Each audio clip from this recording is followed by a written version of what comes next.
The baby cried the moment he saw the maid, a sharp, startled cry that cut through the quiet mansion like breaking glass, and when the millionaire leaned closer to soothe him, the child spoke his very first word, one word that no one in that room was ready to hear.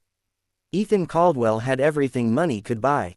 A glass-walled mansion overlooking Lake Ontario, a garage full of luxury cars he rarely drove, and a reputation across Toronto's business circles as a brilliant but distant tech millionaire. What he didn't have was his wife. She had died during childbirth 6 months earlier, leaving Ethan alone with a baby he barely knew how to hold. Grief had turned him silent, efficient, and emotionally unavailable. He hired help for everything, including the baby, because facing his own pain felt harder than any business loss. The maid's name was Maria Santos. She was a middle-aged immigrant woman from the Philippines, small in stature, gentle in movement, and invisible in the way service workers often are. She arrived before sunrise every day, cleaned quietly, and hummed old songs under her breath as she worked. Ethan barely noticed her beyond polite nods. To him, she was just part of the household machinery that kept life moving while he stood still. The baby, Noah, was usually calm. He rarely cried, which the pediatrician said was normal, but something about it unsettled Ethan. It felt like his son was already learning how to be emotionally restrained, just like him. That morning, Ethan brought Noah into the living room while Maria was dusting the shelves. The winter light reflected off the snow outside, and the room felt unusually still. As soon as Noah's eyes landed on Maria, his face crumpled. His tiny fists clenched, his breath caught, and then he cried, loud, raw, and desperate. Ethan froze. He bounced him gently, confused and embarrassed. "It's okay," he murmured, though he wasn't sure who he was reassuring. Maria turned around, startled. "May I?" she asked softly, stepping closer. Ethan hesitated, then nodded. She reached out, and the moment she touched Noah, the crying slowed. His eyes locked onto her face, and his lips trembled. Then, clear as day, he spoke. "Mama." The word hung in the air like a wound reopening. Ethan felt the floor tilt beneath him. Maria gasped and pulled her hands back as if she'd done something wrong. Tears welled in her eyes. "I'm so sorry," she whispered.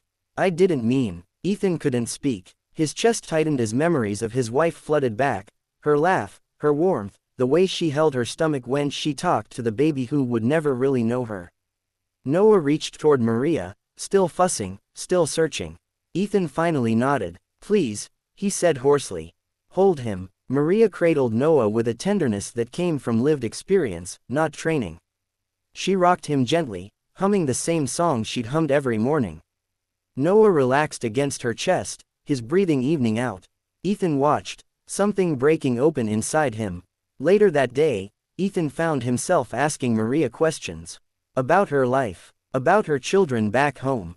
She told him she had lost a daughter years ago to illness, back when healthcare had been a luxury she couldn't afford. Working in Canada, sending money home, caring for other people's families, it was how she survived her grief. Caring, she said, helped her heal. Over the weeks that followed, Ethan began to notice things. Noah smiled more when Maria was around. He slept better after her songs. And Ethan himself felt lighter, less alone. He started coming home earlier, sitting with them, listening. He learned how to hold his son properly, how to talk to him, how to let himself feel again. One evening, during a heavy snowfall, Ethan found Maria sitting quietly after work, looking at a photo on her phone. It was her daughter. Without thinking, Ethan sat beside her. "Thank you," he said, "for loving him when I didn't know how." Maria shook her head gently. "You love him," she said. "You were just afraid." That night, Ethan held Noah and whispered stories about his mother, about resilience, about kindness. When Noah looked up at him and smiled, Ethan felt something close to peace for the first time since the hospital room 6 months earlier. The first word Noah ever said didn't break the family. It rebuilt it. It reminded everyone in that house that love isn't about titles or wealth or biology, it's about presence, care, and the courage to open your heart even when it hurts.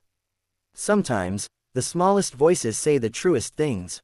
And sometimes, healing enters our lives disguised as an ordinary person, quietly humming in the background, waiting to be seen.